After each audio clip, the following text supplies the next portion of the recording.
All right. So, good afternoon, everyone. Good afternoon, my dear students. Okay. So, we are here now on my class. So, before anything else, we will have our opening prayer led by your classmate, Miss Tagatan. May I call Miss Tagatan to lead our prayer? You can open your mic. Yes, teacher. Let us pray. Let's bow down our head and close our eyes. Father God in heaven, Lord, we thank you for this day, Lord, for the good health, for the blessings, for the food we eat. Thank you, Lord, for this day that we are able to listen to what was our discussion for today, Lord God. Lord, help us to understand what will be the discussion for today, Lord. This we ask in Jesus' name we pray. Amen. Okay, thank you for that, Ms. Tagaran, for leading us in our prayer. So we are done to our opening prayer. We will go now to our attendance, where it will be checked by my co-teacher, which is Teacher Lyzel. Can you check our attendance, please? Okay, so good afternoon again, my dear students. I am Teacher Love. I will be your teacher for today, and with my co-teacher, Teacher Liza. Can you introduce yourself, please? Hello, class. I am teacher Hanah Lyzel Padillo, but you can call me Teacher Lyzel. Okay, thank you for that, Teacher Liza. Liza, later on, Teacher Liza will be handling you after my discussion. All right, so before anything else, before proceeding to the further discussion, we will have our online class rules. So we are having online class. You should still listen carefully and keep your camera open and open the mic if needed. All right. So if you want to answer or if you want to ask a question, you will open your mic. If I will ask you to open your mic, all right? And you will raise your virtual hand if you want to answer as well. Or if you have any question to Teacher Love for her discussion. And also, don't forget to have fun while learning to our class. And don't forget to English. We will have our English only policy only. Understood? Is it understood, everyone? Can you give me a thumbs up or a heart reactions if you understood everything that I've said? Okay, thank you for that reactions. So now, are you all ready to our discussion? Can you give me a heart react or a thumbs up reactions? Okay, thank you for that. Okay, since you're ready, can I ask if how are you, everyone? How can you describe your feelings in one word and type it in our chat box? Just one word only. Before anything else, I want to um, ask you how are you. Hey, some of you are happy, some of you are overwhelmed, outburst, hungry. Teacher love is hungry as well.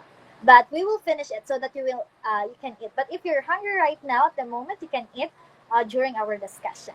All right. Thank you for those answer, my dear students. So right now we are done to our rules, our introduction. Teacher love. Um, prepared an activity or a little icebreaker for you, everyone, to not be sleepy to our discussion. So it is entitled as uh, we have icebreaker. Give me something. What teacher we are in conducting a class in our online.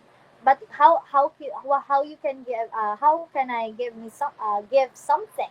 So here is the instructions, my dear students. So teacher love will give 5 clues, and you will just answer things, animals, places, etc. that is related to the clue that I will give. For example, give me something sweet. So a student might say donut, candy, or a cake, something like that. Did you get the instructions, my dear students? You can just give me a thumbs up or a heart reactions. Okay, thank you for that. So we will go now to the first one. Give me something wet or watery, everyone. Can you give me any volunteer? Okay, can I have Baguio?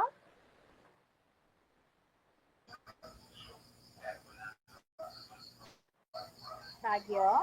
Glass of water, teacher. Okay, thank you. Anything else? Wet or watery? Can we have lastimoso?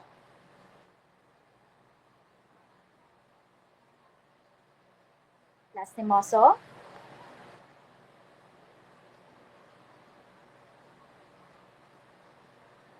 Okay, I think Lastimosa is having a slow connection. Can we have Embalsado? Ocean teacher. Ocean. Oh, very good. How about Bukag? C, teacher. Okay, thank you for that. So all of your answers are correct. It is something wet or watery. Okay, next. Give me something that came from the ocean. Can we have Bingkod?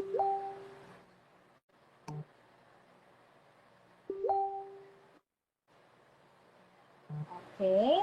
Bingkod, are you there? I good fishes teacher. Okay, thank you. How about Igon? That is correct, Bingkod. Anyway. Rocks teacher. Okay, thank you. All right. How about this one, number three? We're in number three now. Give me something that have shelter. Can I have Legaspi? Coral reefs, teacher. Okay, thank you. That is correct. How about Corveria? Corvera, can you give me shelter that have shelter? Swamp teacher. Thank you. How about Montero? Can you give me that Mud flap, teacher. okay, thank you. Those are correct answer. Thank you. And we are in number four now. Give me something that is bright. Can we have Hapal? The sunlight teacher. Okay, that is correct. How about Kabuna? Bulb, teacher. Bulb? Any okay, that is correct. Okay, let's go to the number five. Okay, give me something that is hard. Can we have ladra? Stone, teacher. Very good. How about tente? Shore crabs teacher. Yes. How about dagatan? Marine snails, teacher. Okay, thank you for those answers. All of your answers are accurate. Okay, thank you. So that you all deserve a clap. So did you all enjoy our activity? Okay, so the all of you deserve a clap. So this one, not just a clap, but a hooray clap. So teacher love make it. Okay, so our hooray clap is like this: 1, 2, 3, 1, 2, 3, hooray, hooray, hooray. So you all deserve a hooray clap. So thank you for your participation to our short activity, everyone. So since you all participate to our short activity, we will go now to the very important part, which is our discussion, where it is entitled as interactions among living things and non-living things and estuaries and intertidal zones, where land meets sea, life thrives in rich estuary and intertidal interactions. All right. So since we have here the estuaries and intertidal zones, so it is two, right? So we will go now first to the estuaries or interactions among living things and non-living things in estuaries. So before anything else, do you have any idea what is estuary? Can I have a hand? Can we have Rona, May, Stella? An estuary teacher is an area where fresh water from rivers or streams meets and mixes with salt water from the ocean teacher. Wow, that's a very good answer. It is correct. Thank you for that, Stella. So, the answer of our classmate was correct. So, as you can see, we have here the example of estuary. You can see the video, right? The little video here. So, can anyone please read the two sentences here? Can I have a hand to read, please? Can we have Rendon to read? Estuary is a place where the fresh water from the river mixes with the salt water from the sea. Estuary are bodies of water and their surrounding coastal habitats typically found where rivers meet the sea. Okay, thank you for that, my dear student Helen. So estuary, everyone, as you can see, that it is the fresh water from the river mixes with the salt water from the sea. Where the term estuary, everyone, is, do you know that it is derived from the Latin words estus, where estus, Aestus, where it is the meaning of it is the tide, and estu, Aestuo, which is the meaning of it is boil, which is it indicates the effect generated when tidal flow and river flow meet. So estuaries are places where rivers meets the sea and may be defined as areas where salt water is measurably diluted with fresh water. So that is estuary. Did you all just understand what is estuary, everyone? Can I have a heart react or a thumbs up? Okay, thank you. So we will go now here. And we will, as we discuss the estuary, everyone, that the estuary, the world's longest estuary, if you know, is the Gulf of Og, where the Gulf of Og, also known as the Bay of Og, Russian is a bay of the Arctic Ocean, located in northern Russia at the mouth of the Ob River. Okay, so the world's longest estuary is the Gulf of Og, where it is located in Russia, while the largest estuary of the world is the Gulf of St. Lawrence, where it is located in Canada. So again, the longest and the largest are different. Okay, so it's just a fun fact. All right. So here we have here the estuary that estuaries are also called the nurseries of the sea. Why do you think so? Okay, can I have Soko? Because I think a lot of marine animals reproduce and spend the early part of their lives there. Yes, that is correct. Actually, it is already written there. So teacher love forgot to hide it. Okay, but it is correct, my dear pupil. So it is because it reproduce the animals there reproduce and spend the early part of their lives there. And a nursery is a place where young children or plants or it might be animals actually are nurtured and cared for. And if you remember, you before kinder you experience being a nursery, right?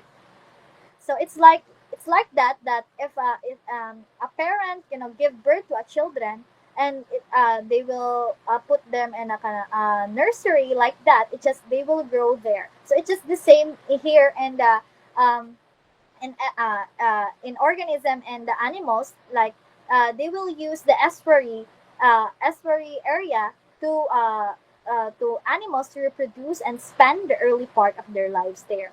All right, so that is uh, the reason why it called it nurseries of the sea.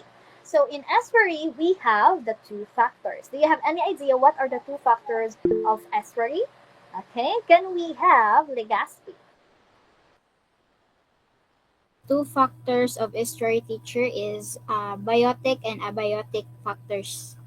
All right, that is correct. Thank you for your answer. So we have the biotic and abiotic factors. All right, where the biotic and abiotic factors or components of estuarine ecosystems interact in such a unique way, thus making some organisms choose to reproduce in these areas. So biotic and abiotic are using these areas, which is the estuary, to reproduce organisms. Okay, so the biotic factors, my dear students, are living things, which includes plants, animals, and microorganisms, while abiotic factors are non-living things found in the ecosystem. So, since we already other teachers discussed the living things and non-living things, did you still remember what are the definition of those? Can I have a hand? Can we have Montero? From what I remember, teacher, living things can do, live, and reproduce and respond to their environment, while non-living things are lifeless objects that do not possess life. Okay, that is correct. I am so glad that you still remembered the definition of living things and non living things. But, teacher, It said here that the biotic factors are living things and the abiotic factors are non-living things. Teacher, are they the same with the two factors? Okay, let's see if they are the same. Yes, living things are biotic factors. Why? Because biotic factors are living organisms within an ecosystem, while living things are part of biotic factors. Where biotic factors, as you can see, that it is include all living things such as the plants, animal, fungi, and microorganisms, and that affect other organisms in an ecosystems. All right. So here we have, in the contrast, we have the abiotic factors, where which is this one is the non-living parts of an ecosystem, where we have the water, the soil, the atmosphere, sunlight, weather, temperature, wind, and nutrients. Where we have here the five, right? The waves, salinity, temperature, amount of sunlight, and type of soils. And we have, in the abiotic factors, my dear students, we have five factors that affect organisms in estuary. All right. So number one, we will further discuss. We will go now to the number one. We have the waves. Can anyone please read this one? Who wants to read? Okay. Can I have Eagle? Waves refer to the movement of the surface of the water. These are strong forces that organisms must learn to live with. An example of this organism is the kelp, a kind of algae which has strong root-like structures that attach themselves to rocks to keep it from being carried away by the waves. Okay. Thank you for reading, my dear students. So as you can see, we have the wave here, right? So I know that all of you already seen a wave, right? Because a lot of you like to swim in the ocean, in the sea, in the pool, right?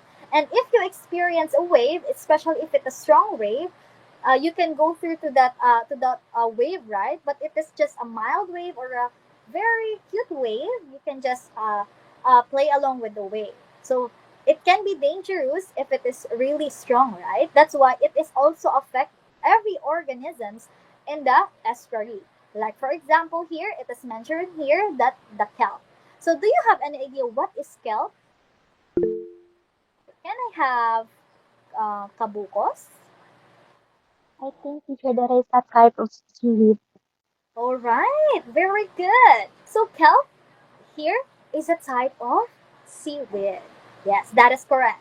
Where although kelp, everyone is prone to look like a trees, right? It's just it look like a trees. But in a groups, they will call it forest. So kelp isn't even a plant. Okay, kelp is not a plant. All right. But while they photosynthesize like plants, kelp is actually a type of brown algae or a seaweed. All right. So number two, that kelps need needs cool water. Where kelps need nutrient-rich water to survive, restricting the seaweed to cool coastal waters. Kelp thrives in water that kept between 42 and 72 degrees Fahrenheit. So they need cool water up to 42 and 72 degrees Fahrenheit. All right, and number third bullet, some can grow more than a foot a day. Unbelievable. Why? Because some kelps can grow over 1 foot in a single day. For the giant kelp, we call that Macrocystis pyrifera. Okay? So a single kelp can produce hundreds of kelp fronds. So the kelp equivalent to leaves. So individual kelp fronds can grow to be over 100 feet long. So it is really long because it will be grow 100 feet. So it's really long, my dear students. All right. So number fourth bullet, kelps calm stormy waters. All right. So together, the many kelp fronds that make up a kelp forest can help put the brakes on incoming waves. So as waves roll over a kelp forest, the densely packed seaweed creates drag. So stopping some of the wave's energy as it passes through. So during storm, my dear student, um, in particular, kelp can help protect the coastline from the full effects of the ocean's waves, slowing coastline erosion. So that is the effect of the kelp. How about kelps lack roots? So actually, my dear students, that kelps don't use roots. Instead, in fact, they don't grow underground at all. So instead, each kelp attaches to a rock or other solid structure using a holdfast. So it's like a ball-like mass of kelp tissue that anchors the kelp to the seafloor. All right, for the last one, that kelp is used gas-filled air sacs to flow. So underwater, so kelp forests stand tall through floating gas-filled bladders known as pneumatocysts. Okay, again, it is pneumatocysts. These gas chambers, my dear students, make the kelp fronds buoyant, allowing the seaweed to grow upright towards the ocean surface where kelp can receive more of the sunlight it needs to proliferate. All right, so those are the descriptions about the kelp. But why, teacher, you said many things about the kelp? Why? Because it is important, and the organism in the part of estuary where it is away, how it can affect the abiotic factors in the estuary part, in the waves. All right. So we will go now to number 2. We have the salinity. Can anyone please read the salinity? Okay. Can I have another hand? Okay. Can I have lastimoso?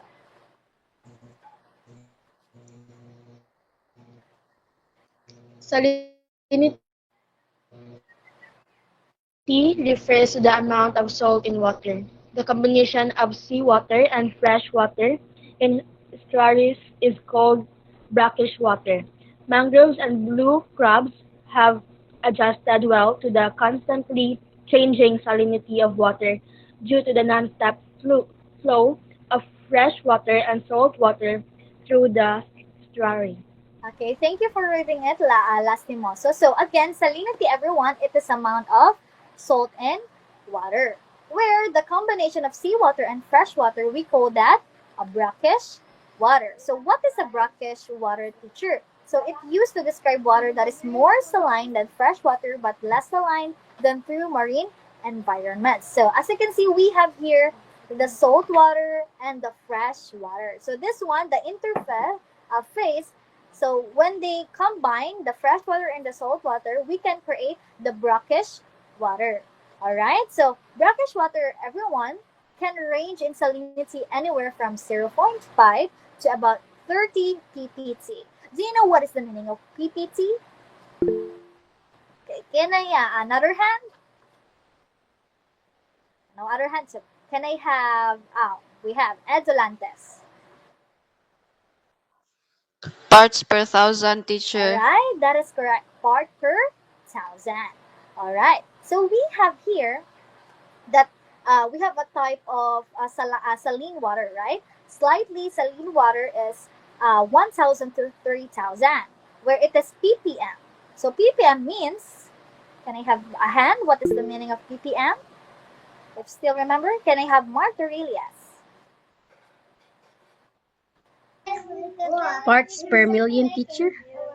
Yes, that is correct. So parts per million. So as you can see, uh, it changed to ppm because it is different from another. So uh, here we will use ppm. If it we will use this one, 1,000 part. All right. And moderately saline water is 3,000 to 10,000 ppm, and the highly saline water 10,000 to 35,000 ppm. And seawater has a salinity of roughly 35,000 ppm, equivalent to 35 grams of salt per 1 liter. All right, so we have ppm, we have ppt, but we have ppb as well. So what do you think is ppb? ppb. Okay, can I have Helen? ppb stands for parts per billion. Yes, that is correct. So again, PPT parts per thousand, ppm parts per million, ppb parts per billion. So that's how you will define or the meaning of those three in a saline. Okay, salinity. All right. So this expression, my dear students, represents like units such as the grams per 1,000 grams. So it's equivalent PPT or grams per 1 million grams, where it is equivalent for ppm. So as well as in ppb, billion. All right. So here is the example of brackish water in the sea: the Hudson Bay. Okay, the Baltic Sea. So you can see it in the another country. All right. So, but I think we have here as well in our country. Okay, but this one is an example of in another country. Okay, and here is the example of the mangroves and the blue crabs. Have you seen a blue crabs? No, teacher, just a red crab. Yes, I just see a blue crabs. I mean the red crabs. Okay, yes. Yes, Martorell, yes? Oh, okay. So, Nothing. all right. So, we will go now to the third part, right? It is third part, which is the temperature. So, can anyone please read the temperature? Any? Okay, can I have Pilio to read it?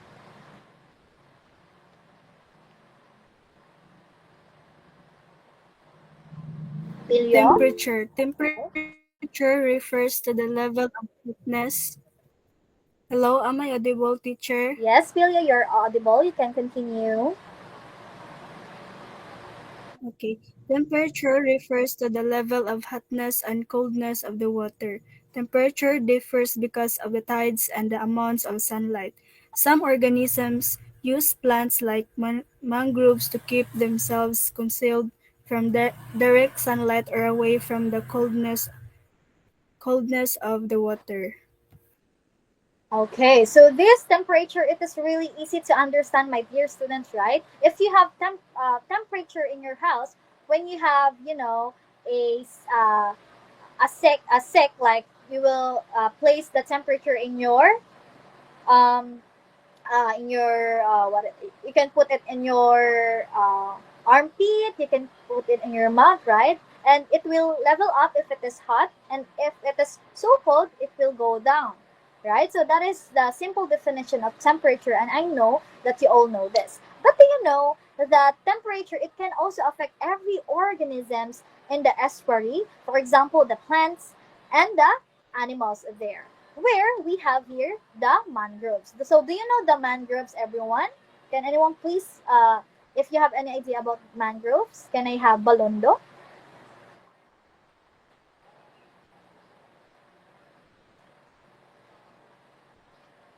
Balondo? You can open your mic if you have an answer.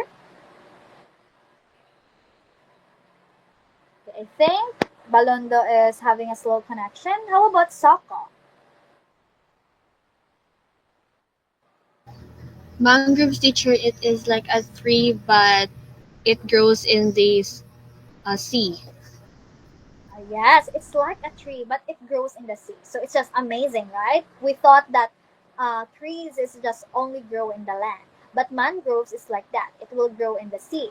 Okay, so mangroves, everyone here, is a bridge between the land and sea, providing a unique habitat that is crucial for many species. So mangroves provide ideal breeding grounds for much of the world's fish, shrimps, crabs, and other shellfish. Shellfish, yes. And as you can see, the organisms in estuary, they will use mangroves as their, they will protect their themselves through the hotness and the coldness based on the temperature from this mangrove. So it not just the shrimp, crabs, but this kind of animal, right? So as if we are in the hotness, we will. In the coldness, we will use a what? We will use a Okay, we will use a comforter, right? If it is so cold. Okay, but if it is so hot, we will just use a clothes that it like not just too hot for us, right? So it is the same with the animals or the organism in estuary. So that is temperature. Okay, we will go now to the fourth one, where we have the amount of sunlight. Can I have anyone to please read this one? Okay, can I have Embasad? Amount of sunlight. Since estuaries are shallow as compared to the seas, they are conducive for photosynthesis to take place. Algae, seaweeds, seagrasses, and other marine plants depend on the amount of sunlight that they receive in the estuaries. So thank you for reading that, my dear student ambassador. So amount of sunlight. So as you can see, we have here as shallow as compared to the sea. So shallow means not deep. All right. So amount of sunlight, it is very important to us, not just in organisms, plants, animals, but as a humans. So what do you think is the importance of sunlight? Can I have Legaspi? Uh, Sunlight teacher is important because it generates the production of vitamin D, and also teacher it supports our bone health and it lowers our blood pressure. Okay, thank you for those answer. It's a lot, right? So it is right. It is really important as a human. But what do you think is the important or in the amount of sunlight in every organisms? All right. So here we have here. Okay. So sunlight is important in asparagus because it powers photosynthesis, which is the process by which plants convert the sun's energy into food. So this food fuels the aspirin food chain, which supports a wide range of plants and animals. So we have four here, the plant growth. So it is important in plant because sunlight is essential for the growth of seed grasses and other plants and asparagus. And we have here as well the phytoplankton. Do you know phytoplankton? I know that some of you just hear it now. So phytoplankton are microscopic algae. So meaning it is grow in the sunlit surface where waters of the ocean I mean, and convert it into the sun's energy into food. Okay, so in estuaries, phytoplankton nourish many animals in the food web, including the fish. Alright, so we have here the food web as well. So the food web, the food chain in estuaries is based on the sun's energy being converted into food by plants. And we have here as well the estuary health. So clear water allows sunlight to penetrate down to seagrasses, which is essential for their growth. So that is those are the importance of sunlight in the organisms and estuary, like for example, specifically in the animals and the plants. All right. So we will go now to the fifth one, which is the soil or the types of soil. All right. Can anyone please read this one? Can I have a hand? Can I have Baguio to read it? Types of soil. The type of soil varies in the estuaries depending on the strength of waves and the kinds of rocks present in the area. Some areas are full of rocks, sand, pebbles, or clay. The topsoil layer found in an estuary is composed mostly of peat or salt crust. Salt can be found within the soil, which can be acidic, posing problems to the survival of plant life. Okay, thank you for reading it, my dear student. So the soil, this one is very easy to understand. I know you all know it. So a soil, everyone, we can just find it in plants. We can use it to plants to grow. We can so soil is very important because we can produce food here. But for you, my dear student, what do you think is the importance of soil? Can I have Katipay? Soil is important teacher for growing plants. For growing plants. Very good. Another hand, can I have Igot? It also controls the erosion of the soil teacher. Very good. Any idea? How about Martorillas? Um, our food comes from the soil and it grows in from the soil, teacher. Yes, those your answers are very accurate. So thank you for your answers. So that those are the importance of the soil. So also here is the another importance of soil, especially in this part. So soil is an important component of life that many of us take for granted. So without healthy soil, we can grow healthy food. Why? Because plants need thick, fluffy, nutrient-rich soil to thrive, right? So farmers and gardeners can learn about their soil so they can add compost and minerals, fertilizers, and water to grow healthier plants, right? So here, we have the types of soil. So specifically three types of soil. We have the loamy soil. Can anyone please read what is the definition of loamy soil? Can I have Montero to read? Loamy soil is a type of soil that has porous sand, tiny silt particles, and a clay in equal amounts. Yes, thank you. So, loamy soil, everyone. So, this type of soil is great soil for gardens. Why? Because it allows plants to grow roots easily and provides good drainage without drying out. So, it is also easier to dig in because most plants, except for desert plants, okay, desert plants, like cactuses and succulents, like loamy soil. Alright, so number two or second bullet, the clay soil. Can anyone please read? Can I have Rona May, Stella? Clay soil is sticky and hard to dig in. Clay is made of very small sediment that packs together tightly. Okay, thank you. So this one, the clay soil, this one is makes it more difficult. Okay, for a plant's delicate roots to penetrate and hard for water to sink in. For example, the daily lilies, the asters, or the butterfly bushes, or even the broccoli and the cabbages. So it's like uh, this one is the clay soil. All right. So for the last one, the sandy soil, can I have a hand to please read? Can I have Bolundo? Sandy soil is gritty and light colored because it lacks humus, the dark colored organic material in soil that delivers nutrients to plants. Okay, thank you for that. So this type of soil, my dear student, this one is made of tiny pieces of rock and sand.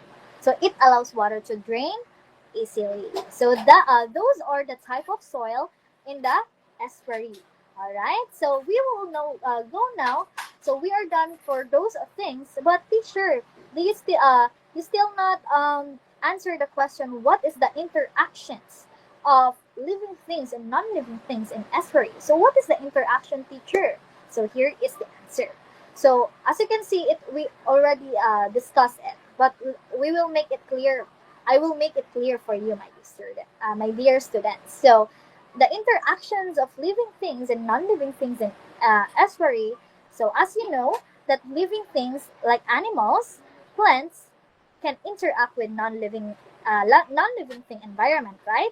So, including the soil, the climate, and water. It causes effects on each other that can be positive, negative, or neutral.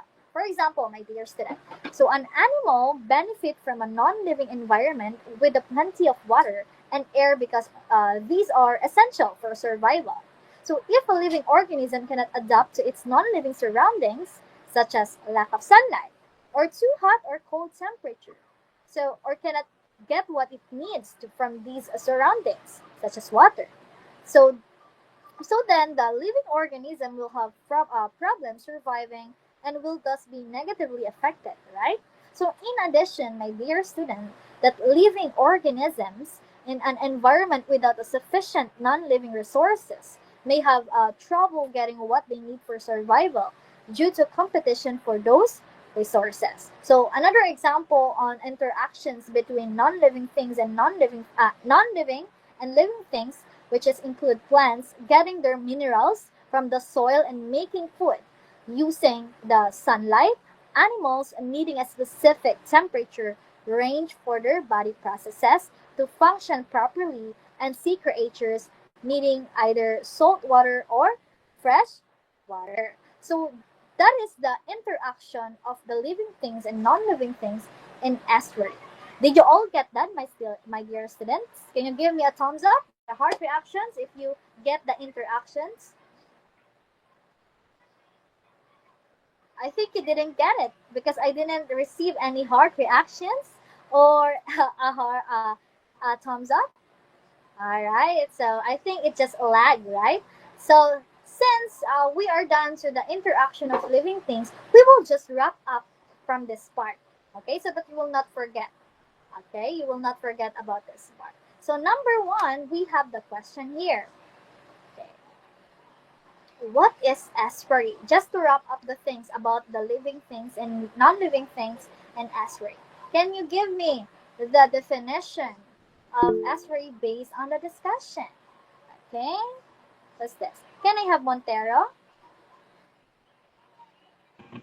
Um, uh, Estuary is an area where freshwater, fresh water river or stream meets the ocean. Okay, that is correct. How about what are the two factors of estuary? Can I have Baguio?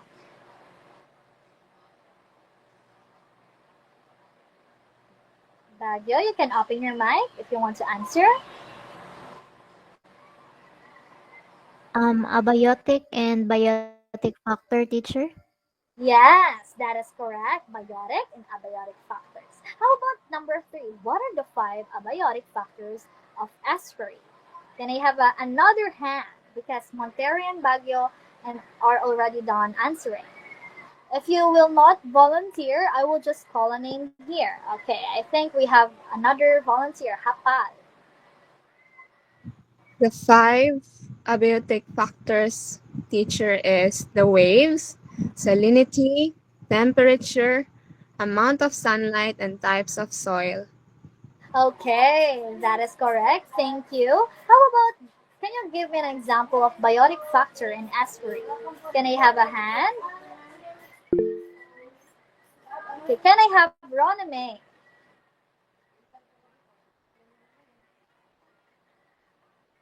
You can open your mic, Roname, Stella. Plants, animals, and microorganisms, teacher.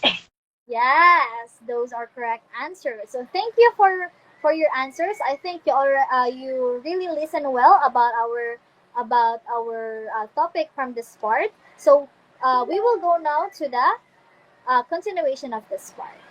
Okay, since we are done in wrapping up everything about the estuary, we will go now to the second part, which is the intertidal zone. But before anything of that, can you give me, before anything with that, you all deserve a clap for participating in the first part. So we will go now.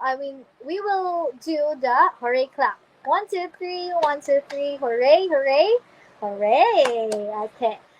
Okay, so we will go now to the intertidal. Okay, so do you have any idea, my dear student, here, interactions among living things and non-living things in intertidal zone? So, here, do you have any idea what is an intertidal zone or an intertidal? Okay, can I have Buka? Yes, another hand.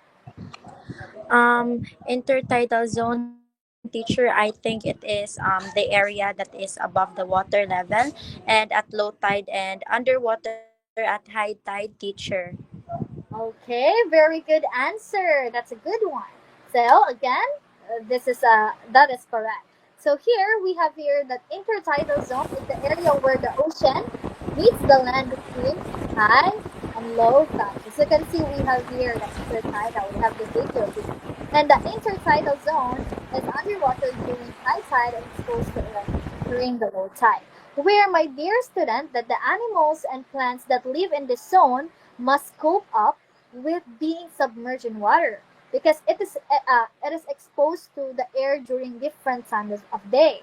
And also here at intertidal zones are the areas that are constantly exposed to the changing tides, where it provides home to many kinds of plants and animals, but it has daily changes in the tides, where it is playing major role in the life of living things in this area. That is, and also that the intertidal zone, which is also known as the foreshore or seashore, where it is the area that is above water level and at low tide and underwater at high tide. So the answer of your classmate Bukag was correct. Right here. Can anyone please read this one? Okay, can I have Embasado? Intertidal. Many species of worms, snails, clams, oysters, mussels, and sea stars make the intertidal zone their home. Rocky shores and sandy beaches fall within the intertidal zone. The motion of high tide and low tide creates four zones within the intertidal zone where different animals and plants live. Okay, thank you for reading it. So here, some of the organisms in the intertidal, they are, making the intertidal zone their home, where we have the rocky shores and sandy beaches in intertidal zone, and they have also the motion where we have the high tide and the low tide, and we have also as well the four zone. Okay, we will now go tackle about the four zones. So, do you have any idea what are the four zones of intertidal? Can I have a hand? Can I have a Maya? The spray zone, high intertidal zone, and mid intertidal zone, and low intertidal zone, teacher. Okay, those are correct answer. Thank you for answering, Miss Amayan. So that is the four zones of intertidal zone, and we will discuss the first one, which is the spray zone. Where can anyone please read this one? Okay, can I have Helen? Spray zone. The spray zone is the upper part of the beach that occasionally gets splashed but never gets covered by the ocean. Okay, thank you for reading it. So this zone, everyone, is more part of the land than the ocean. More part of the land than the ocean. So plants and animals in the spray zone have adapted to living exposed to the air, to the sun, rain, and even the frost. So that is the spray zone. How about the second one? We have the high intertidal zone. Can I have a hand to please read? Can we have Ladra? Is it Ladra? Oh, okay. Can I have a hand to please Baguio? Ano sa this sorry for that. High intertidal zone. This zone is usually dry and is only submerged during the highest Okay, thank you for reading it, my dear students. So, in this zone, everyone, it is flooded during the peaks at the of the once or twice daily high tides, where and out of the water for long stretches of time in between. So here, the plants and animals here are used to live above the water surface. So that is the high intertidal zone. So here, number three, we have the mid intertidal zone. Can anyone please read this one? Can I have another hand? How about Egon? This zone is covered and uncovered by water twice a day. All right, thank you. So this one is generally submerged, where it is where but it is except for a period during the turn of low tide. But more plants and animals live here because they are not exposed to drying conditions for too long. So that is the mid intertidal zone. All right. How about the last part, the low intertidal zone? Can I have someone to please read? Can I have Hapan? Low intertidal zone. This zone is only above water during the lowest tides. So thank you for that, Hapal. So this in this zone, everyone, this one is exposed to the air only for a short period of time at low tide. But life here is adapted to conditions under the water. So those are the different types of zones in intertidal.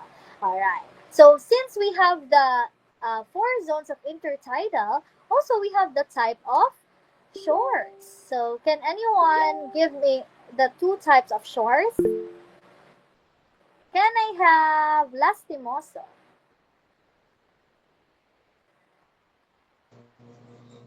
I think the two types of shores are the rocky shores and sandy shores. Yes, that is right. We have the rocky shore and the sandy shore. So we will now tackling the first one, which is the rocky shore. Okay. So can anyone please rocky shore for me? Okay. Can I have margaritas?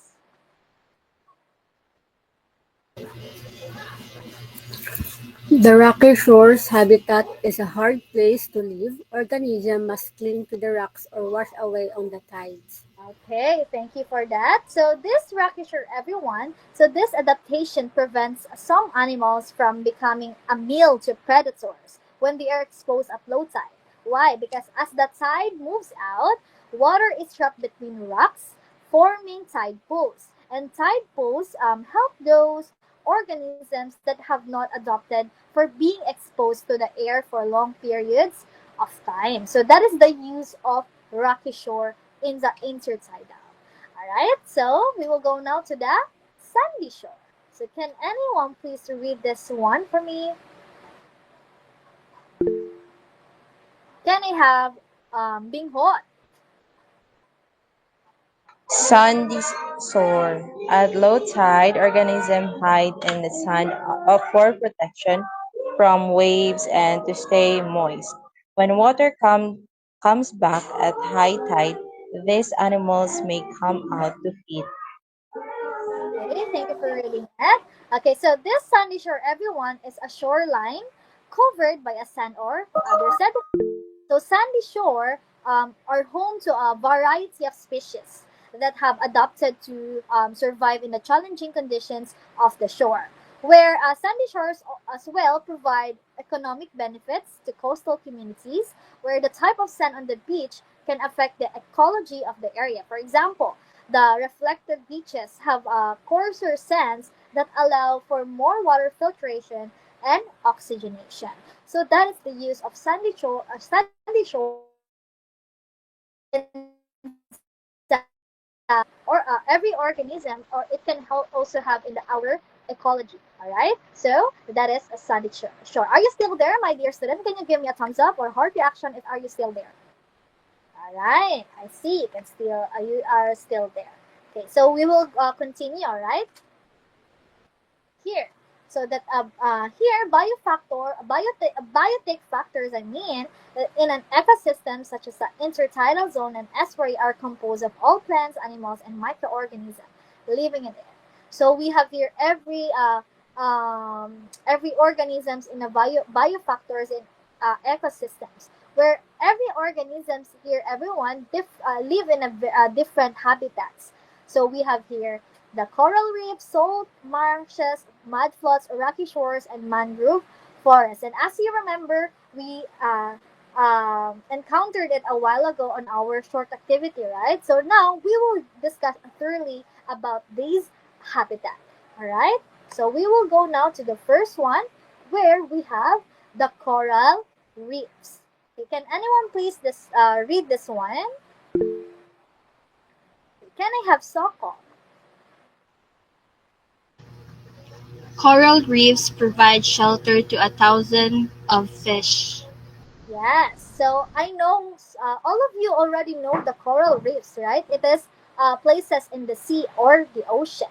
So here it provides shelter to a thousand of fish, where the corals itself are animals that feed on the plankton, where these corals form reefs that protect the coast from strong waves and currents. This is not just an habitat, but they also protect the coast from a strong waves. All right, so that is the coral reefs. How about the salt marshes? Can anyone please read this for me? Can I have Dagata? Salt marshes are areas that are filled with seawater during high tides and drained during low tides. Okay, thank you for that. So salt marshes, everyone. Do you know this one? If you know, can you give me a thumbs up? Or if you don't know, you can just give me a sad rap. It's still okay. Okay. Yes, I know some of you don't know this, but some of you also know this. So salt marshes are coastal wetlands where that it is flooded and drained by salt water brought in by the tides. So there are marshy because the soil may be composed of deep mud and peat. It's like it just look like a mud, everyone. So peat is made of a decomposing plant matter that is often several feet thick. So peat is waterlogged root filled, and very spongy. So organisms found in salt marshes are clams, mussels, what else? Oysters, another crabs, the snails, and the shrimps. And plants found in the salt marshes are seagrasses and other plants that are tolerant of salt water. So that is the salt marshes. And number three, we have the mud flats. Can anyone please read this one? Can I have a hand? Or I will call a name. Can I have Amaya? Mudflats. Mudflats or tidal flats are areas where mud from the seas or rivers is deposited. They are usually the areas for migratory birds, crabs, and sand dollars, mussels, clams, mollusks, shellfish, and some fish. Algae like sea lettuce provide food for the herbivores in this area. Okay, thank you for that. So mud floods, everyone. As you can see, we have the example here. That is the mud floods. We can usually see that in the province, right? Especially in the animal part. So mud floods are flat, muddy areas of lands that are exposed of low tide and covered by water at high tide. So they are created when silt and mud from the oceans, seas, and tributaries are deposited in bays and lagoons. So the mud and water mix to form a muddy quicksands, and also mud floods have a distinct smell where it's like a rotten eggs. So that is the smell of mud floods. All right, so we will go now to the rocky shore where it is already discussed this one, but we will just still discuss it. So this one, everyone, is one of the ocean's most rugged and variable habitats, where twice a day, as sea levels rise with the tide, and seawater rushes in and submerges rocky formation at the ocean's rocky edge. So during the low tide, the seawater recedes and revealing pools and crevices the pack with sturdy sea life. So that is the rocky shore again, everyone. So here, the last one, we have the mangrove forest. Where? Can anyone please read for me? Can I have Mark Aurelius? Mangrove forests are breeding grounds for different kinds of fish and shellfish. Okay, so I know you already know the mangroves, right? So this one is an example of mangroves, and this one is an example of coral reef. So we already have a picture here. So mangrove forest, mangrove is not it's not just look like a tree, but it's a forest. But it can also be called mangrove swamps or mangrove thickets or mangals. So they are productive wetlands and that occur in the coastal intertidal zone. So mangrove forests, everyone, grow mainly at tropical and subtropical latitudes because mangrove trees or forests cannot withstand freezing temperature. They can't stand with the very freezing temperature. Okay, so that is the mangrove forest. So we already discussed the five of it. So here, like in the estuaries, abiotic factors such as the wave, salinity, amount of sunlight, temperature, and type of soil affect the organisms in intertidal zone. So it's not just in the estuary, but in the intertidal zones. So they also have the abiotic factors that affect every organisms in intertidal. All right. So here we have the high tide and low tide. So I know all of you know the high tide and low tide. So can you give me your idea what is high tide and low tide? Can I have a hand? Any other hand? No other hand? Okay, I guess no one. So can I have Mark Aurelius? Um, Heighted teacher is when the highest part or the crest of the wave reaches a particular rotation. So high tide occurs while low tide corresponds to the lowest part of the wave or its trough. What trough? That's all. Okay. All right. Thank you for answering. So that is correct. So they are caused actually, everyone. by the gravitational forces exerted on the Earth by the Moon. So, and to a lesser extent, the Sun. So it's right when the highest point in the wave of the crest reaches a coast, the coast experience a high tide, and when the lowest point or the through they will reaches a coast, the coast experience a low tide. So that is the high tide and the low tide, and the difference in height between the high tide and the low tide, we will call it a tidal range. So that is the high and low tide, and we also usually see this in the intertidal zone, right? Have you seen the high and low tide in the sea? Can you give me a heart react or yes? Yes, teacher love also already see this one. Okay, and it is really amazing, right? So here, so since we are done of the interaction of living things and non-living things in estuary, how about teacher in the intertidal zone? What are their interactions? So based on the discussions a while ago, we will just make it clear with you, my dear students. So here, the animals that live in the intertidal zone have a variety of predators that consume them, right? So when the tide is in, they are preyed upon by sea animals like fish. So when the tide is out, they are preyed upon by land animals, including the foxes and the humans. So birds and marine mammals prey upon intertidal organisms. So non-living things like temperature, waves, salinity, and soil type influence the marine animals and plants that live in the intertidal zone. For example, the salinity of the water in the excuse me. All right. So again, so for example, the salinity of the water in the intertidal zone changes constantly as the tides rise. So and fall. So animals that live in the intertidal zone, everyone must be able to tolerate these wide salinity variations. So if, for example, again in the food webs, so living things in the intertidal zone interact through feeding relationships, right? So known as the food webs. How about in competition? When there are enough nutrients available, intertidal animals reproduce quickly, which it leads to competition for food, for space, and light. How about adaptation? So organisms in the intertidal zone are well adapted to the rapidly changing conditions and high levels of interspecific competition that occur in this environment. So those are the interaction of living things and non-living things in intertidal zone. So did you just get that, my dear student?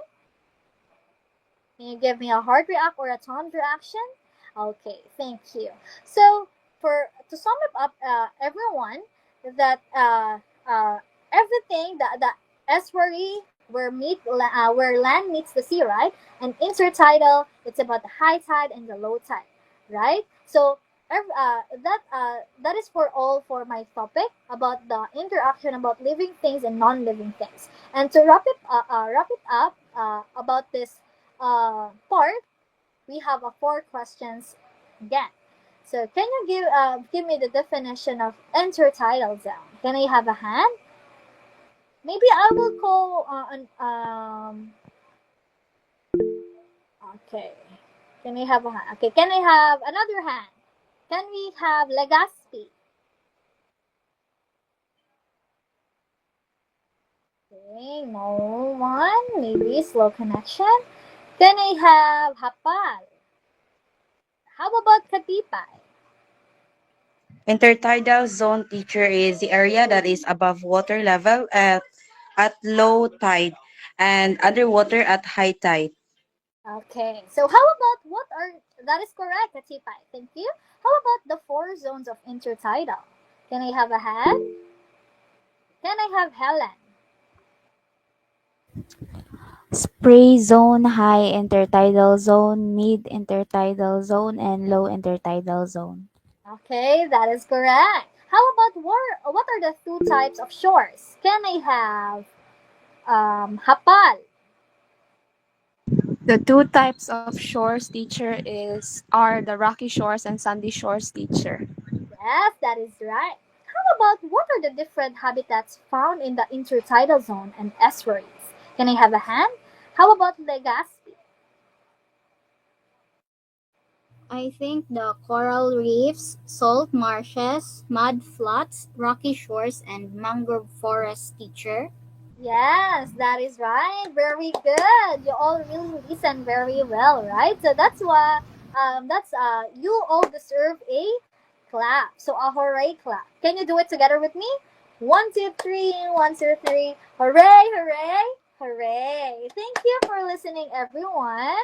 So I appreciate that you all listen well and participate to my class. So this one I will pass it to teacher Lizel of about the continuation of this topic. So I hope you will all listen as well to my co-teacher, teacher Lizel. Thank you again for participating, everyone, and good. Thank you so much, Teacher Love. So, hi class, how was your day with Teacher Love? Can you give me a heart reaction if you're happy with her? Okay, thank you so much. So, let me introduce myself. I am Teacher Hanah Lyzel Padillo, but you can call me Teacher Lyzel. Now, before we proceed to our discussion, can you name an animal or organism that you see on your screen? Comment on the chat box below. Horse. Okay, horse. Else. Okay, thank you so much. Okay, very good. All of your answers are all on the screen. Okay. Um Katipay? Katipay? Where do you think is the horse live? Can I have Katipay? Land teacher. Where? The land. The land? Okay. Thank you so much. Other else? Soko, where do you think the horse live? In the forest or in the coral reef? In the forest, teacher. Okay, thank you so much. Cheers, Aisha and Katipay, for your answer. That's all correct. So our topic for today, please next slide. Okay, our topic for today is the interaction among living things in coral reefs and tropical rainforests. So today, we'll be exploring two fascinating places on Earth, which is the coral reefs and tropical rainforests. So next slide, please, Teacher Aisha.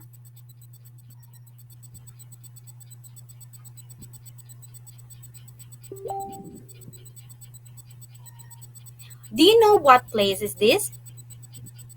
Can anyone? May I have a hand? Okay, I will call a name if no one will answer, okay? Okay, can I have Lorica? Yes, teacher. Do you know what's in the picture, Lorica? Yes, teacher. I think it's the ocean or the sea. Coral Yes. reefs. What else? What do you see in the picture? There are plenty of fish, teacher, Yes, thank and you. corals. Yes, thank you so much. Can you next the slide, please? Okay. So now let's start with the interaction among living things in coral reefs. Okay, next slide, please.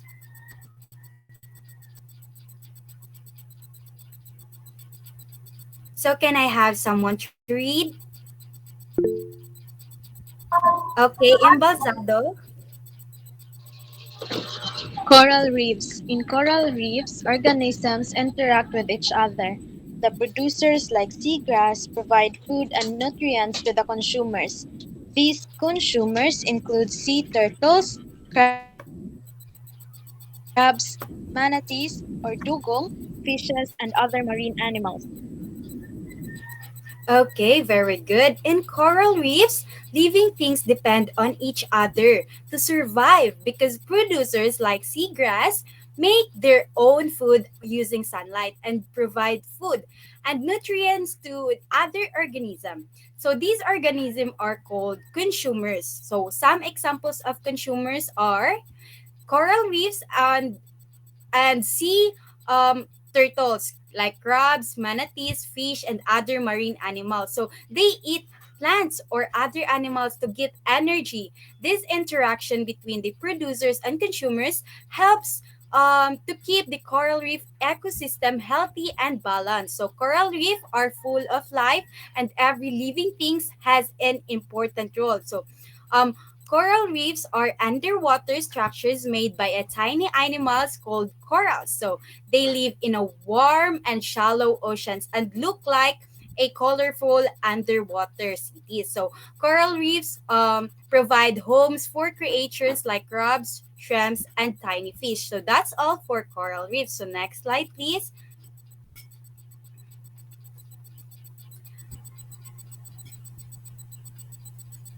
Okay, coral reefs also needs temperature, light penetration. Okay, move backward, teacher. Stable salinity and water movement. Why? Because temperature, okay, temperature in coral reefs thrive in warm water with 23 to 29 Celsius. And also in light penetration, sunlight supports photosynthesis by symbiotic algae.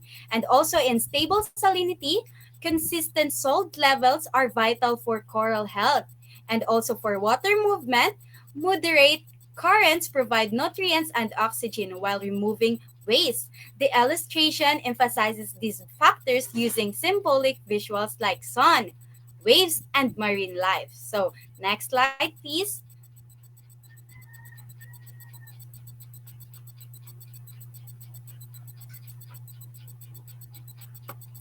And also, these are the three categories in coral reefs. The fringing reefs are the reefs that hug the shore in the continents or island. And as you can see in barrier reefs, are reefs that stand between the open sea and the lagoon. The lagoon is what you've seen in the picture, like it's like a land. And the coral otters are the reefs that enclose to lagoon.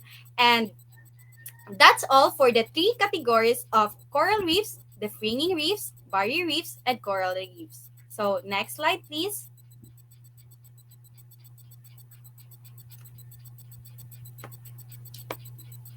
So now, let's dive into different interaction among the living things that exist in coral reefs. So here, I will be showing you a videos and I will ask for your observation for us to identify what kind of interaction they are doing.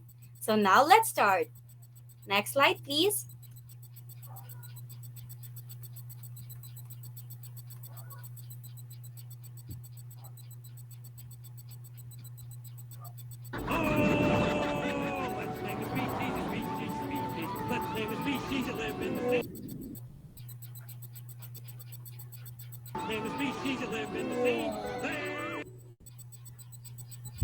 What is your observation on the video?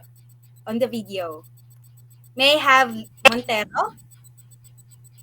I think teacher, it's a Nemo movie where they are all friends without harming each other. Yes, very good. May can you next slide, please?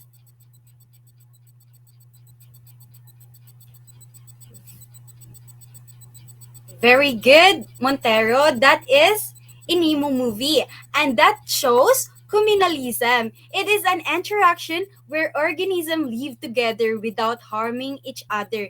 As you can see, my dear student, it is again a Nemo movie, and they are having fun. Like no one harming each other, just positive vibes and unity. And that called commensalism interaction. Eh, can I have a heart reaction if you understand the commensalism interaction?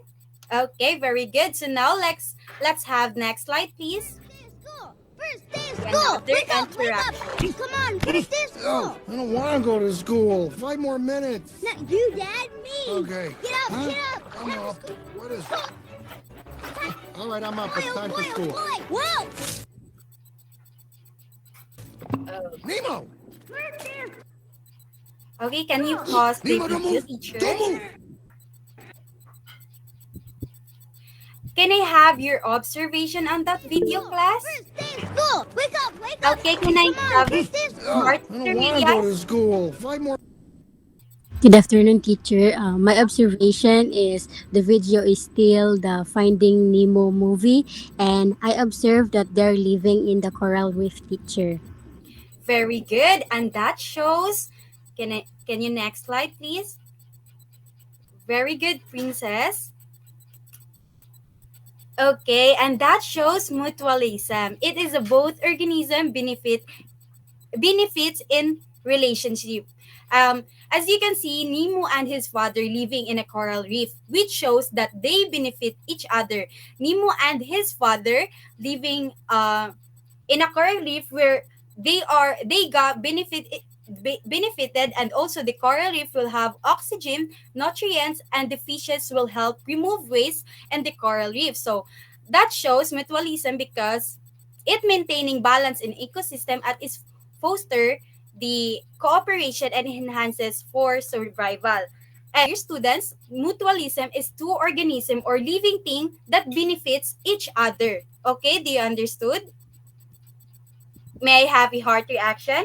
Okay, very good. So now we're done with mutualism. Let's have another interaction.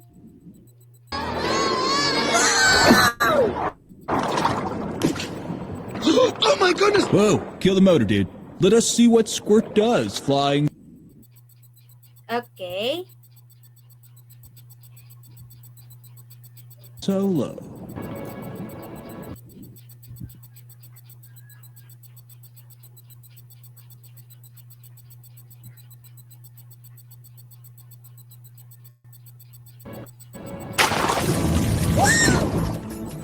Whoa! That was so cool! Hey, Dad, did you see that? Did you see me? Did you see what I did? You so totally rock, Squirt! So give me some fin.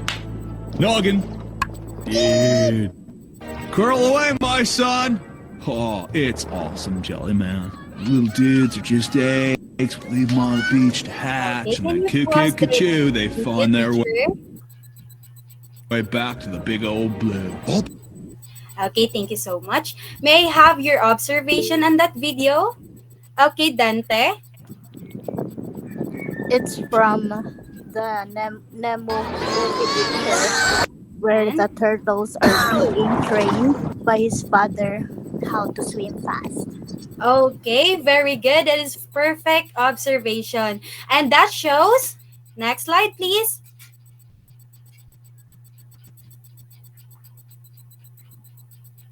And that shows competition interaction. It is an interaction wherein organism compete for survival. As you can see, I use the trained turtle as their competition because their father gave them the strength to stand up on their own to fight with survival by teaching them life skills, because class that is included for competition, because like us human, if we do not know the life skills, we will not survive in danger. And other example of here in the competition is the fishes in coral reef compete for food sources and shelter. Okay? And that is why they trained for survival. They have to find a safe and a clean coral for the food for their shelter. So again, the competition is the fishes in a coral reef compete for food sources and shelter. So the important of competition is it drives natural selection, influencing the evolution and adaptation of species within the ecosystem. So now we're done with the competition. Now let's have the another interaction. The parasite enters through the gills and clamps onto the fish's tongue with sharp, strong claws. It then severs the blood vessels in the tongue, stopping blood flow, which causes it to die and eventually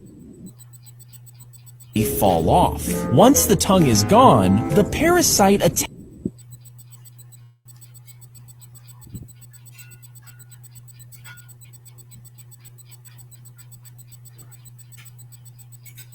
Okay.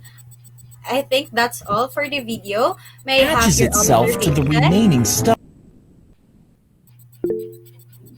Okay, may I have Legaspi?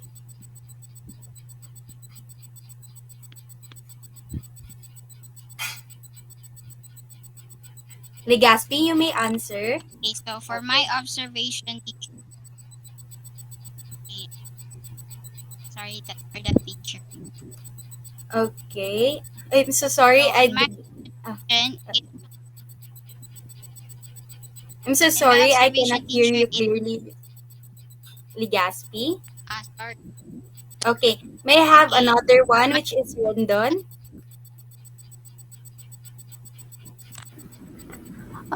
From my observation, there is a parasite that harms the fish, and he got benefited by the fish through getting the food from the fish. Okay, very good. That is perfect example of the interaction. Can you next the slide? Thank you, Rendon. And that is shows parasitism interaction. It is a common interaction in coral reefs where the organism benefits while the other is harmed. Yes, correct. Randon, in the video earlier, as you can see, the insect harmed the fish because in parasitism, it is a relationship where one organism, the parasite, benefits at the expense of another, the host. The host is the one who got harmed. The host is the fish, and the parasite is the insect. So another example of parasite is such as um, worm, bacteria that can harm the fishes and other living organism in the sea or coral reefs. So by consuming nutrients and causing disease. The parasites thrive while the host suffers negative impact. So again, my dear students, a parasitism, it is an interaction that the one is harmed while the other one got benefit. Okay, that's all for parasitism interaction. So now let's have another interaction. Okay, next slide, please. That's good. Intervention! Just a bite! You get it, mate! Fish and friends! Not food! Going, look out! I'm having fish!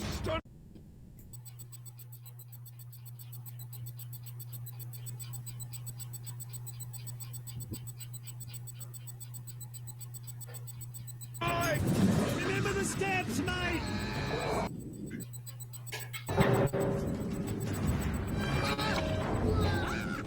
Just one bite! Okay, thank you so much. Can you pause the video? Good, hey? Okay, may I have your observation, class? Okay, may I have another hands? Okay, let me call on Egot. Based on my observation, teacher, it is still the same in the movie Nemo, and those sharks eat the small fishes, teacher. Yes, very good.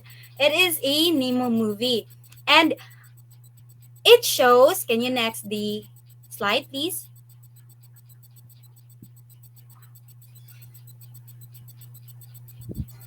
And it shows predation interaction. The predation interaction, it is a kind of interaction in which one organism kills smaller organism or for food.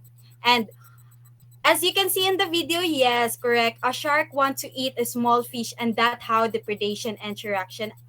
Again, my dear student, the predation is a relationship where one organism, the predator, which is the shark, kills and eats another organism, which is the small fish, and the small fish called the prey. Okay, that's all for the predation interaction. And now let's have the next slide.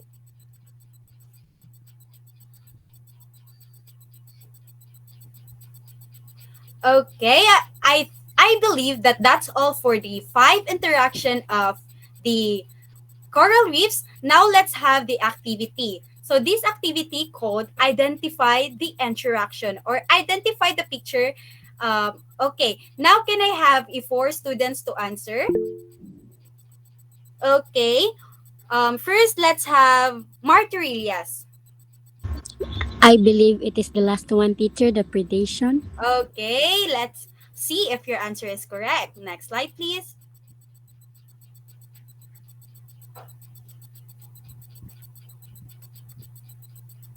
Okay, that's correct. So let's give Princess a very good clap. One, two, three. One, two, three. Very good, very good, very good. Okay, now let's have number two. Who wants to answer number two?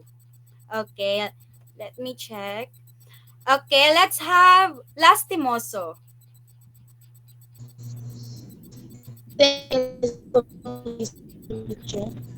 Commensalism?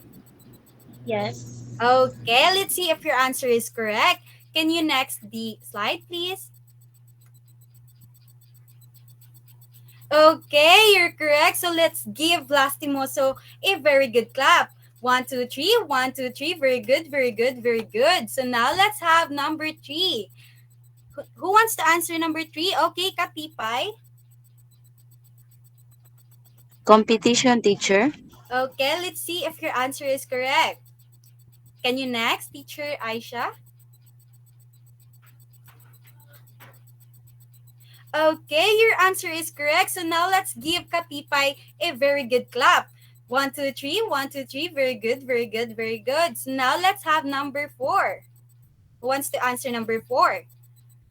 Let's have Hapal. Number 4 is parasitism, teacher.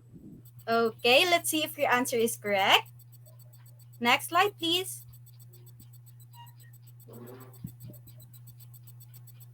Okay, very good. It is parasitism. Thank you for your participation, Cass. I really do appreciate it. So now let's have another topic. Can you next the slide, please?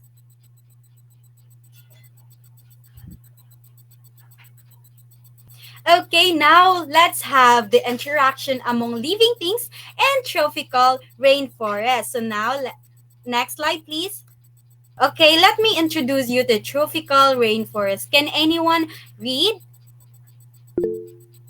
Okay, let's have Imbalsado.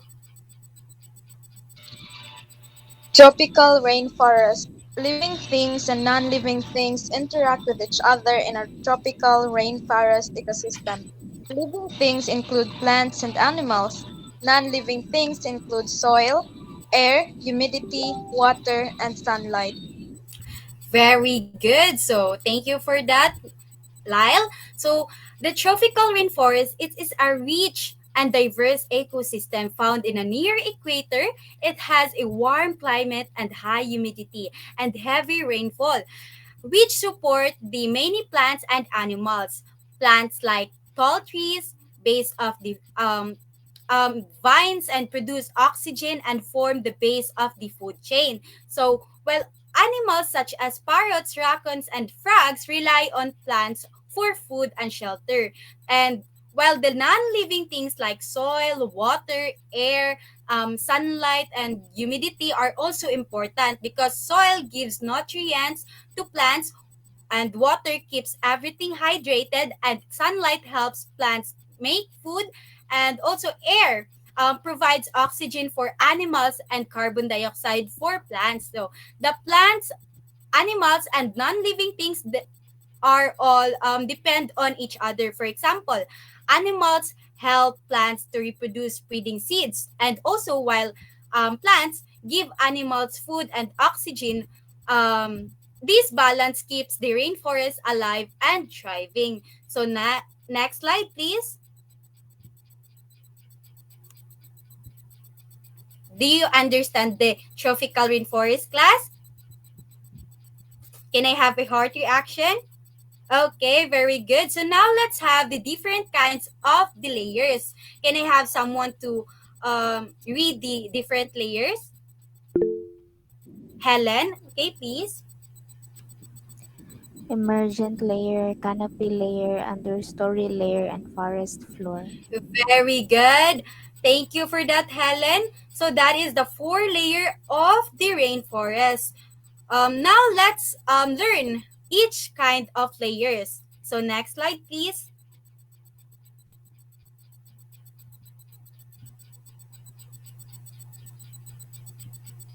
Okay, now we have emergent layer. So this layer consists of the tallest trees reaching heights of 130 and 180 feet. These trees rise above all other vegetation, receiving the most sunlight. So again, the emergent layer receiving the most sunlight. So what do you think an animal can be found in here? Can I have it? Okay, can I have Stella? Eagles, teacher. Okay, what else? Dagatan. Thank you for that, Stella. Parrots, teacher. Okay, very good. Eagles, parrots, bats, and certain monkeys, such as a howler monkey and yeah, live here. These animals are adapted to high altitudes and open spaces. Okay, so that animal can be found in emergent layer. And always remember that the emergent layer class is the most receiving sunlight. Okay, so now let's have another layer. Next slide, please.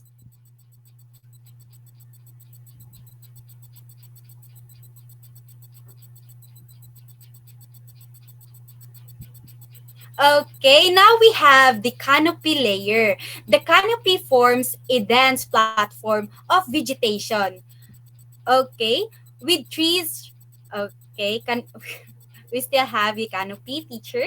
Okay, with trees reaching the height of 60 and 129 feet.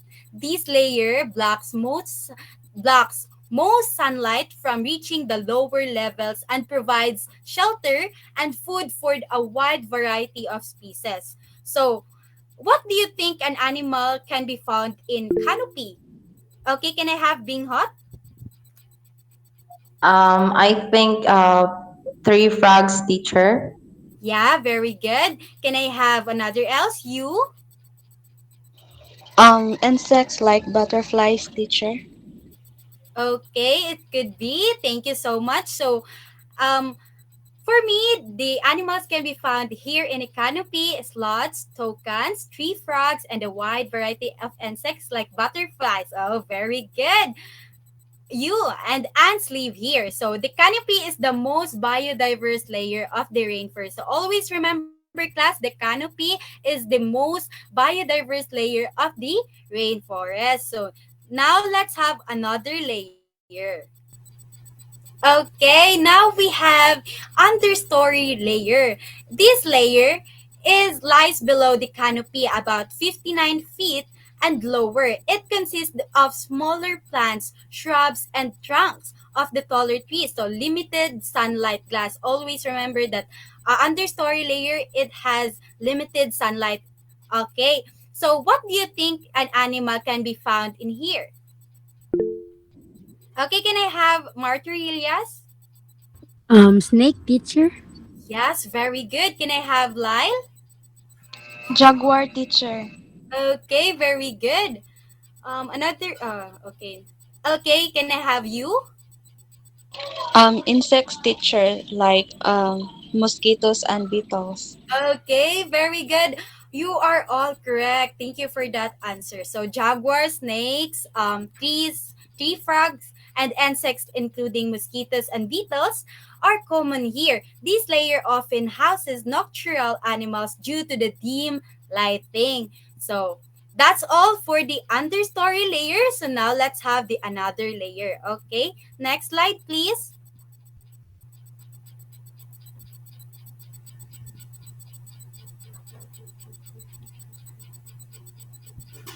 Now we have forest floor. So can I have someone to read? Okay, can I have embalsado?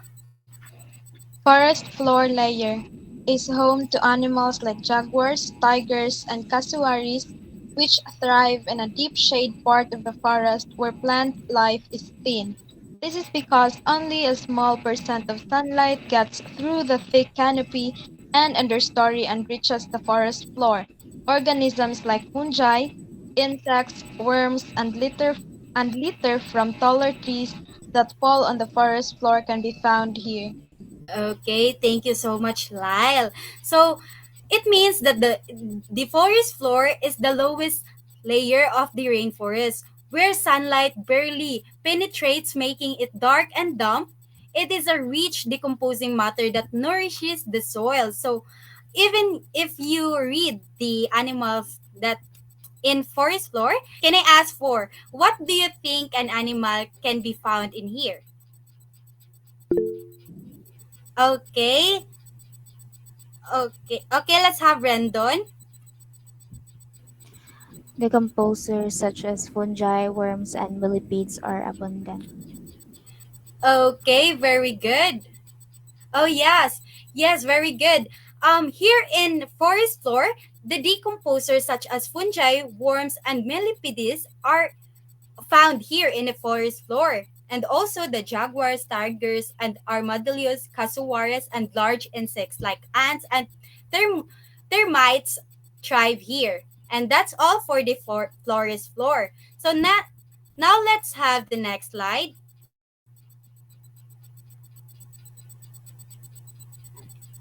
So I think that's all for the forest layer, the four forest layer. So now let's have the food chain. Can anyone have an idea what is food chain? Or can you describe the illustration that you see on your screen? Can I have anyone? But I will call a name if you don't, no one will answer. Okay, can I have Martorias? This is just my observation, teacher. Okay. Uh, the plant is eaten by the worm, and the worm is eaten by the chicken, and the chicken is eaten by the snake, and the snake is eaten by the fungi. That's Okay, that is still correct. So let me discuss about this food chain. So the producer here is the plant. So the producers are the organism that create their own food through the process of photosynthesis. The plant absorbs sunlight, as you can see, carbon dioxide, water, and produce energy in the form of glucose. Okay, or glucose, or and it forms the base of food chain supplying energy to all the organism. Now we also have the primary consumer, which is the worm. Primary consumers are the herbivores that eat producers to gain energy.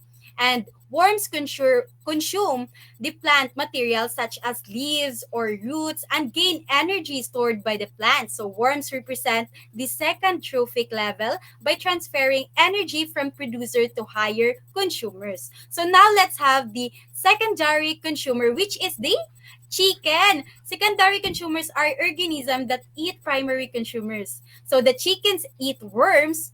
Let's have only the food chain teacher. Okay. Okay, the secondary consumers are organisms that eat primary consumers. So chickens eat worms and other small organisms to gain energy. As omnivores, chicken can also eat plants material, but in this food chain, they positioned as carnivorous secondary consumer. And also we have tertiary consumer, which is the snake. Tertiary consumer class, it is a consumers that are predators that eat secondary consumers.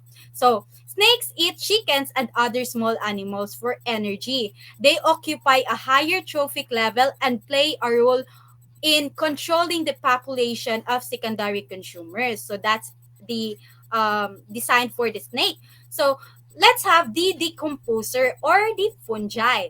So decomposers break down dead organism and recycle into nutrients back into the ecosystem. So when the snake or other organism die, fungi decompose their remains and breaking them down into nutrients. So these nutrients are absorbed by plants, completing the cycle and sustaining the ecosystem. So the purpose here of the sunlight is the sun is the ultimate energy source of food chain. So plants capture solar energy to produce food, which is passed down along the chain. So another one is the energy decreases as it moves up the food chain. So producers like plant have the highest energy, while the tertiary consumers, which is the snake, receive the less because energy is lost as heat each level. So now let's have another slide. Do you understand the food chain? Can I have a reaction? Okay. Okay, thank you, Martirials and Embalsado. Now let's have the food web. So let me discuss to you the food web. So the producers here is the grasses. They serve as the primary producers in this web. They use sunlight to create energy-rich food that supports herbivores and indirectly sustains all the other organism. And also the primary consumers here is the grasshopper, the rabbit, and the mouse. So the grasshopper eats grasses, the rabbit eats grasses and other plants. So mouse eats seeds, and grains and plant matter. So these animals form the second level of the food web by transferring energy from the producer to higher consumers. Okay, so now let's have the secondary consumers. So the secondary consumers here, class, are the frog, snake, and the bird. And these are the carnivores and omnivores that eat primary consumers. So the frog eats the insect like grasshopper, the snake eats the frog, and and mice, and sometimes eat the birds. Okay, the bird eats smaller insects like grasshopper or even a mice. So these organisms play a role or rule in controlling the population of herbivores. So that's all for the secondary consumer. Okay, now let's have the tertiary consumer, which is the top predators that eat secondary consumers. So what are the tertiary consumers here? The hawk, owl, and fox. So hawk eats the snakes, birds, rabbit, or mice, and owl eats mice, rabbit, and sometimes smaller birds. And fox can eat rabbits, birds, and occasionally smaller predators like snakes. Okay, so these predators maintain the balance in the ecosystem by keeping population of secondary consumer in check. So again, class, the purpose of sunlight is the ultimate source of energy. Okay, so now do you understand the food web? May I have a heart reaction? Okay, another. What about others? Okay, thank you so much. So the importance of the food web, class. Okay, okay.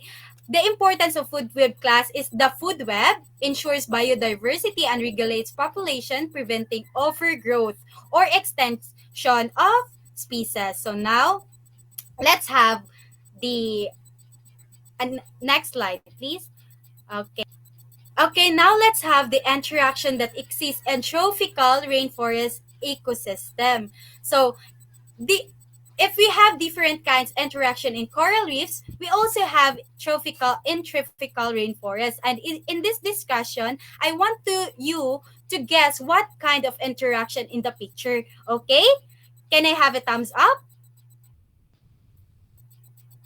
Okay, thank you so much. Do you still remember the five interaction in coral reefs? Okay, next slide, please. Can I have someone to enumerate the five types of interaction? Okay. Let me check.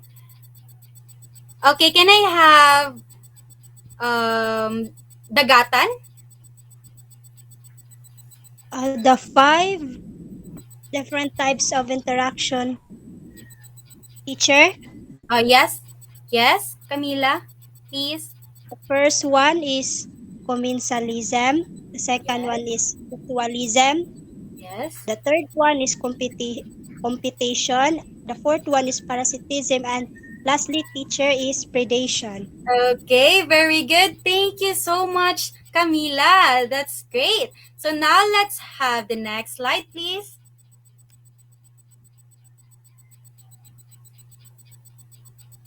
Okay, can you guess what interaction shows in the picture? Can I have Lyle, Kate?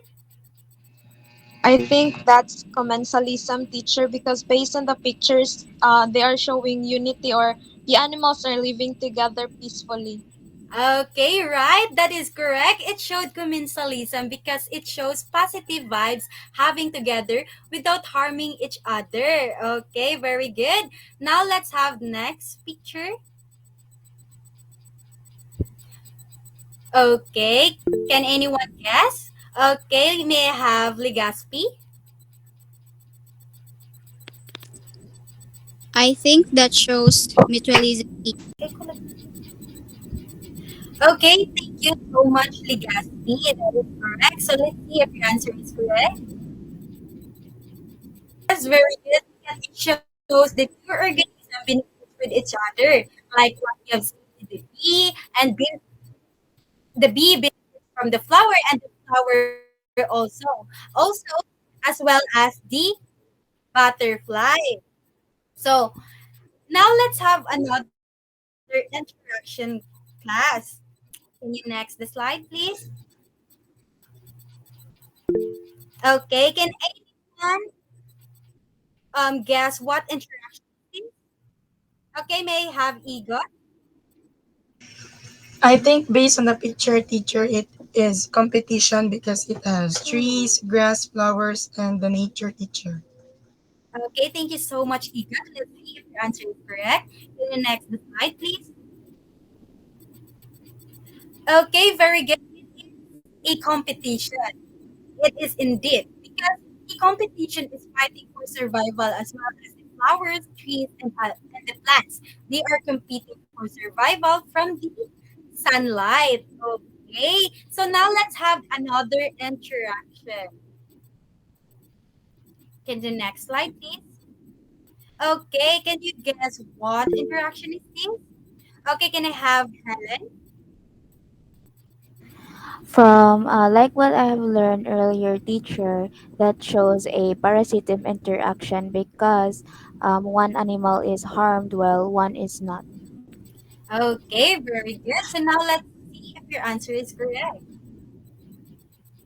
Okay, your answer is correct because um parasitism it is like what I have said from the interaction of coral reefs. Our parasitism is like an animal is one animal is harmed and other is not. It's like not fair because one the other one may die and the other one got benefited by the host and that they harmed. So the host there is the one that harmed and the parasite there is the big worm. Okay, that's all for the parasitism and the interaction of the rainforest. So now let's have another interaction. Can I can you please next the slide, please? Okay, can you guess what interaction in the picture? Can I have Embosado? I think this is predation teacher because the snake is trying to eat the rat and then the snake is the predator here and the rat is the prey. Okay, very good. Let's see if your answer is correct. Next slide, please.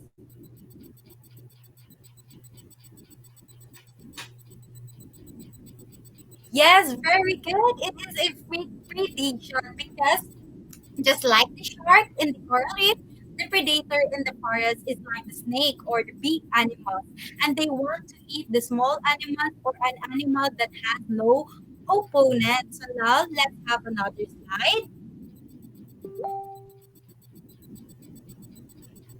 I believe that that's all for the interaction of the tropical rainforest.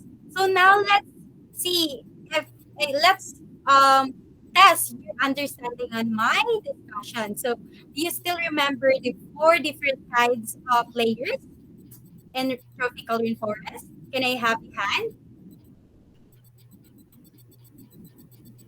Okay, I will call someone if no one answer. Okay, okay, I will call. May I have Kapal? Four, teacher, the four. Oh, the four layer of tropical rainforest. The the one above teacher is the emergent layer. The second one is the canopy layer. And the third one is the understory layer. And the last one is the forest floor teacher. Okay, very good. Let's see if your answer is correct. Can you next slide, please? Very good. Thank you, Hapa, for that. So now you have the very good clap. One, two, three. One, two, three. Very good, very good, very good. So now let's have another activity. Next slide, please. Okay. I want you to um press the like button and the thumbs down button on your reaction. Okay, if you're agree or not agree. So now with this picture, do you agree or not agree? Okay, not agree. Very good because a horse is designed for forest floor. So now let's have another slide, please.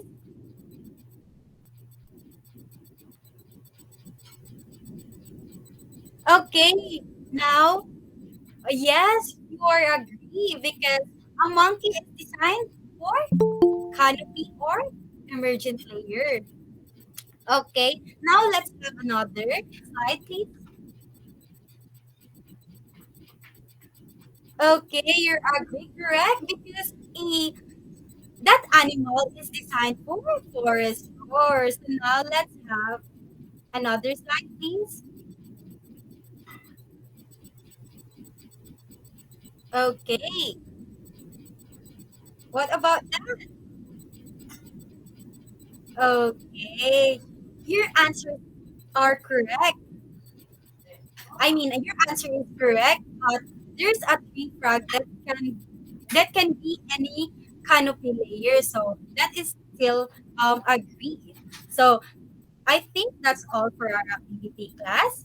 Let can you next the slide, please? Okay, that's all for our activity. Can you give ourselves a round of applause, please? Okay, very good. Thank you so much for your participation and for your cooperation, class.